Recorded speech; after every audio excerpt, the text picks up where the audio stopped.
सनातन धर्म की शिक्षाएं, जिन्हें आधुनिक पश्चिमी समाज और उन्हीं के पीछे चलने वाले कुछ झूठे प्रचार करने वाले लोगों ने पिछड़ा हुआ करार दे दिया है, और हिंदू खुद अपनी संस्कृति को हीन भावना से देखने लगे हैं। परंतु वास्तविकता यह है कि हिंदू संस्कृति एवं सनातन वैदिक ज्ञान आधुनिक विज्ञान का आधार है।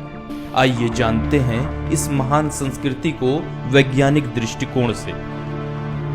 हिंदू मान्यता के अनुसार इस पृथ्वी का निर्माण ब्रह्मा ने किया है, और ब्रह्मा के सोने और जागने के क्रम से इस पृथ्वी का निर्माण हुआ। ब्रह्मा के एक बार जागने से सोने तक के समय को कल्प कहा जाता है, और इस कल्प का समय 432 करोड़ साल माना जाता है। आधुनिक भूवैज्ञानियों के अनुसार इस पृथ्वी की आयु भी लगभग इतनी ही है।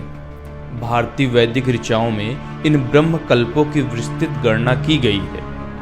भारतीय गणित विज्ञान का इतिहास 400 ईसा पूर्व तक जाता है। प्राचीन हिंदू कृतियों में अंकों को दर्शाने के लिए शब्दों का इस्तेमाल किया जाता था।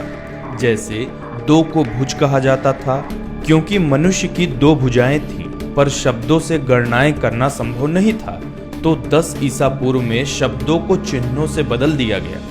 गणना की सरलता के लिए संस्कृत भाषा में अंकों को दर्शाने के लिए शब्दों के बजाय 9 चिन्हों से बदल दिया।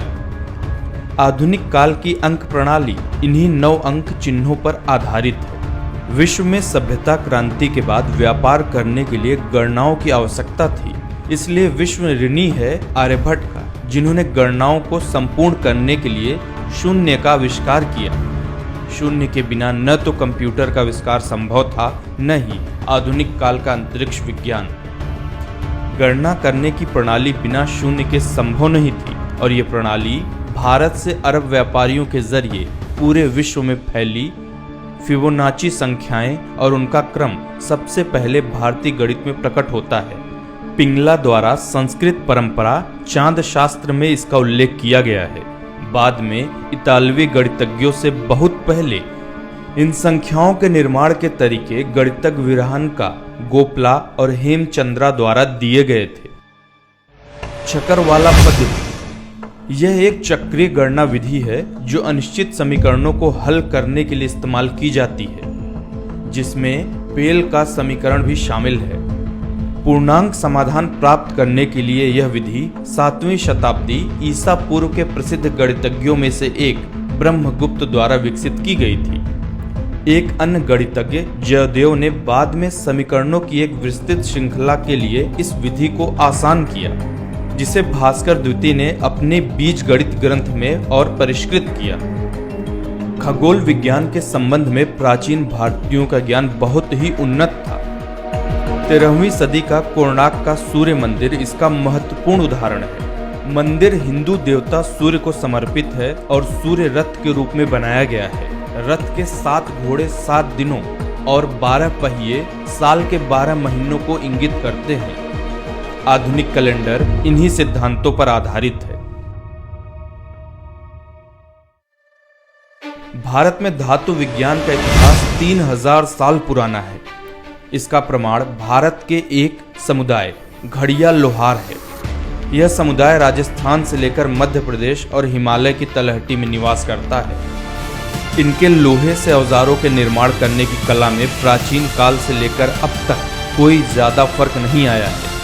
10वीं सदी में जब यूरोपियों और अरबों के बीच युद्ध हो रहा था, तब यूरोपवासियों ने अपनी हार का कारण अरब योद्धाओं के उन्नत तलवार को बताया था, जिसके लिए इस्पात बनाने की तकनीक प्राचीन भारत की ही थी। चिकित्सा विज्ञान। प्राचीन भारत का चिकित्सा विज्ञान बहुत ही उन्नत था। कुष्ठ रोग का पहला उल्लेख भारतीय चिकित्सा ग्रंथ सुश्रुत संहिता 6ठी शताब्दी ईसा पूर्व में वर्णित है।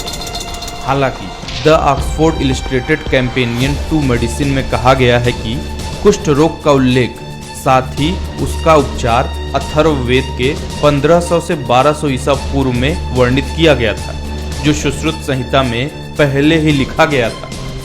सुश्रुत ने मोतियाबिंद के ऑपरेशन और प्लास्टिक सर्जरी की पद्धति को सदियों पहले विकसित कर लिया था। Royal Australia college of surgeons में लगी सुश्रुत की प्रतिमा शल्य चिकित्सा में उनके योगदान का प्रमाण है। सैकड़ों सालों के आक्रमणों और गुलामी ने हमें सिर्फ राजनीतिक रूप से गुलाम ही नहीं बनाया, बल्कि मानसिक रूप से भी हम गुलामी की जंजीरों में जकड़ गए हैं। अंग्रेजों के शासन ने हमें हमारी ही संस्कृति के प्रति हीन भावना से भर दिया है, जबकि हमारे ही ज्ञान का प्रयोग कर वे संसार भर में विजयी होते रहे और नाम कमाते रहे। अब जरूरत है कि हम अपनी सांस्कृतिक धरोहर को जानें और इस पर गर्व करना भी सीखें।